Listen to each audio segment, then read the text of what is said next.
నమస్కారం. బీఆర్కే భక్తి ప్రేక్షకులందరికీ స్వాగతం. నేను మానస. ఈరోజు మనతో పాటు ఉన్నారు Shri Matangi Rajashyamala trust founder and chairman Brahmashri Vennampalli Nishanth Sharma Avadhani గురుగారు ఉన్నారు. గురుగారిని అడిగి మనకున్న సందేహాలను నివృత్తి చేసుకుందాం. నమస్కారం గురుగారు. మహాదేవ. గురుగారు, మనం మార్నింగ్ దీపం వెలిగిస్తాం, ఈవినింగ్ కూడా దీపం వెలిగిస్తాం. ఈవినింగ్ మనం దీపం వెలిగించిన తర్వాత మనం ఏ పనులు చేయకూడదు అంటే కొంతమంది పసుపు అంటే కొనకూడదు, ఉప్పు కొనకూడదు, ఇలాంటివి చెప్తుంటారు. మనీ కూడా ఇవ్వరు కొంతమంది. అంటే కొన్ని విలేజెస్లలో పాటిస్తూ ఉంటారు. సిటీలలో ఇది కామన్ అయిపోయిందిలే. కానీ అంటే ఏ పనులు చేయకూడదు ఈవినింగ్ టైంలో?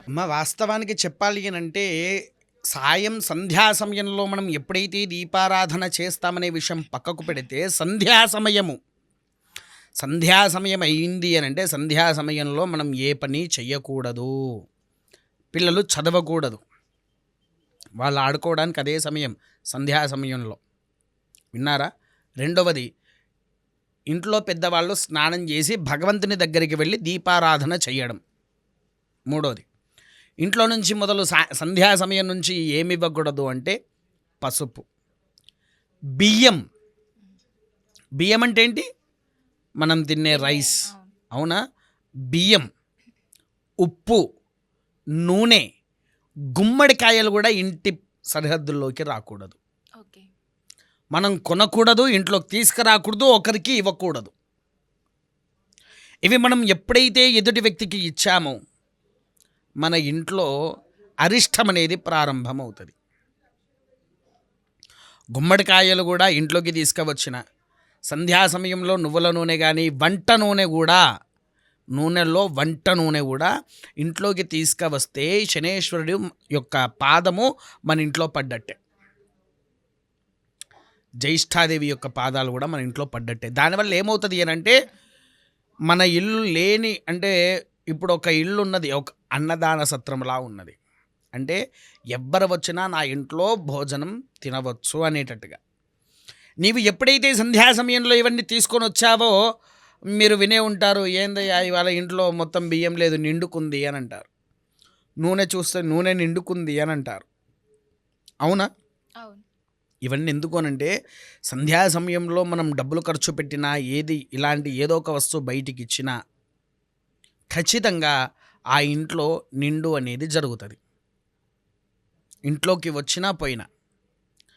కానీ వ్యాపారం చేసుకునే వారికైతే తప్పు లేదు తల్లి, వ్యాపార నిమిత్తంలో ఉండేవారికి తప్పు లేదు. ఎందుకనంటే అతని ఇంట్లో ఉండట్లేదు, తన షాప్ అది.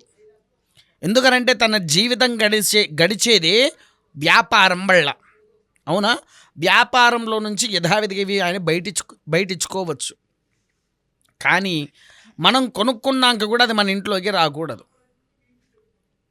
ఇతపూర్వంలో ఒక రోజున మా అమ్మగారు నాకు ఈ సామాన్లు తీసుకురా అని చెప్పారు ఉదయం పూట.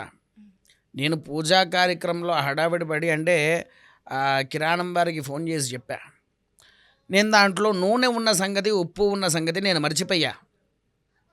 అవి రెండు నేను మర్చిపోయా. ఎందుకంటే ఆ బిజీ షెడ్యూల్లో తొందరలో ఆగంలో ఉదయం పోయిన వాడిని సాయంత్రము 6:30 తిరిగి మరలా మా ఇంటికి వచ్చా, ఉదయం నుంచి పూజలు చూసుకొని. ఇక సామాన్లు తీసుకొని పోదామంటే నేను మర్చిపోయి ఇంటి దగ్గరికి రాగానే మా అమ్మ తీసుకుపోయింది గేట్ అవతల ఆ మూట పెట్టొచ్చింది. ఏమైంది, మూట ఎందుకు అలా పెట్టావు తల్లి అని అడిగితే మెదడు తక్కువడా, మర్చిపోయినావా, నూనె తీసుకొని ఇంట్లోకి వస్తున్నావా అని చెప్పేసింది. అబ్బా, నేను బిజీ షెడ్యూల్లో ఉండి మర్చిపోయానమ్మా, క్షమించు అని అన్నాను. ఏం చేసింది, ఆ మూట విప్పేసి దాంట్లో ఉండే ఉప్పు నూనె కాస్త పక్కకు బయట పెట్టేసి దాని మీద ఒక గుడ్డ కప్పేసింది. గుడ్డ కప్పేసిన తర్వాత మళ్ళీ ఆ ఐటమ్స్ అన్నీ తీసుకొని వచ్చి లోపల పెట్టుకున్నాను. విన్నారా? అంటే అవి ఇంట్లోకి వస్తే దరిద్రము అనేటువంటిది ప్రారంభమవుతుంది. అర్థమైందా? అందుకోసమే ఆ సమయంలో వీటిని మనకి ఇవ్వకూడదు, బయటికి ఇవ్వకూడదు, మనం తెచ్చుకోకూడదు అనేటువంటిది మన పూర్వీకులు వట్టిగా చెప్పలేదు. ఇలా చేస్తేనే మనకు అన్ని రకాలుగా మేలు ఉంటుంది. ఇంకొక సందేహం గురుగారు, మనం ఇంట్లో వాళ్ళమైనా కూడా మన చేతిలో ఒక చేతి నుండి ఒక చేతికి ఉప్పు కూడా పెట్టకూడదు అంటారు. దీనికి కారణం ఏంటంటారు? ఉప్పు, పాలు, నిప్పు, తర్వాత మొలలు, పత్తి గింజలు ఐడియా ఉందా? అవును. కాటన్ గింజలు, మ్మ్. పత్తి గింజలు ఇవన్నీ ఏంటి, చేతికి ఇచ్చావే అనుకోండి, ఎదుటి వ్యక్తి నీకు శత్రువు అవుతాడు, ఓకే. శత్రువుగా మారుతాడు. మీరు ఎంత మంచి మిత్రులైనా సరే పొరపాటున ఉప్పు చేతికి తీసుకున్న ఆ కత్తెర, కత్తి కానివ్వండి, ఇనుము కానివ్వండి, ఇలా ఏది తీసుకున్నా శత్రువుగా పడతారు. పడేసేసి వారికి నీకు లేని గొడవలు ప్రారంభం అవ్వడం మొదలు పడేసి గొడవలకు దారి తీస్తుంది. అందుకోసమే నిప్పుతో సహా చేతికి ఇవ్వకూడదు అనేటువంటిదే ఇందుకోసం.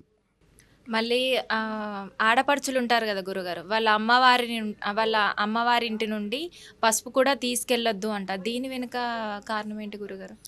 అలానేం లేదురా తల్లి. మాకు అంటే తల్లిగారి నుంచి పసుపు తీసుకొని ఇంటికి తీసుకెళ్ళకూడదు. వెళ్ళకూడదు అనేటువంటిది శాస్త్రంలో లేదు. ఎందుకు అనంటే ఒక చిన్న విషయం చెప్తాను. వాళ్ళు పసుపు నీకు ఇస్తే వాళ్ళ లక్ష్మి ఎక్కడ తీసుకుపోతావా అనే ఉద్దేశంలో ఉంటారు, కానీ లక్ష్మీదేవియే పసుపు అడుగుతే ఇవ్వకుండా ఉంటారా? మ్మ్. ఇవ్వకుండా ఉంటారా? లేదు. నువ్వు ఇంటి లక్ష్మివే కదా. అవును. మళ్ళీ ఒకవేళ పోయినా తిరిగి మరలా ఇంటికే కదా నువ్వు వచ్చేది. అవును. అవునా అంటే కాదా? మ్యారేజ్ అయిన తర్వాత ఉండం కదా గురుగారు. మ్యారేజ్ అయిన తర్వాత నువ్వు మొత్తానికే ఇంటికి రాకుండానే ఉన్నవా జీవితం మొత్తం? లేదు లేదు, ఎప్పుడు ఫెస్టివల్ వెళ్తావు? పండగలప్పుడు. అవునా? దానికి ఏం తప్పు ఉన్నది? అసలు బిడ్డకు పసుపు ఇవ్వకూడదు అనేటువంటిది లేదు. కాకపోతే ఏంటి అనంటే ఏదో ఒకటి ఉండాలి కదా అని చెప్పేసి అన్నట్టుగా అట్లా పెట్టుకున్నారు తప్ప మన పెద్దవాళ్ళు పసుపు ఇవ్వకూడదు అనేది అయితే శాస్త్రంలో లేదు. ఇంకా పసుపు, ఉప్పు కాకుండా ఇంకా చాలా ఉంటాయి గురుగారు. చాకులు కూడా, అంటే పెళ్ళైన కొత్తగా ఏం అదే ఉండవు రమ్మా, కదా. ఇందాక చెప్పాక కత్తులు, మ్మ్. ఉప్పు, నిప్పు, మ్మ్. పాలు, మ్మ్. కత్తెరలు, దూది గింజలు, పత్తి గింజలు, మ్మ్. ఇలా ఇవన్నీ ఒకరి చేతుల మనం ఇవ్వకూడదు, తీసుకోకూడదు. Okay okay. అర్థమైందా? ఇలా చేస్తే సరిపోతుంది. ఓకే గురుగారు, చాలా చక్కటి వివరణ అందించారు. ధన్యవాదాలు. మహాదేవ.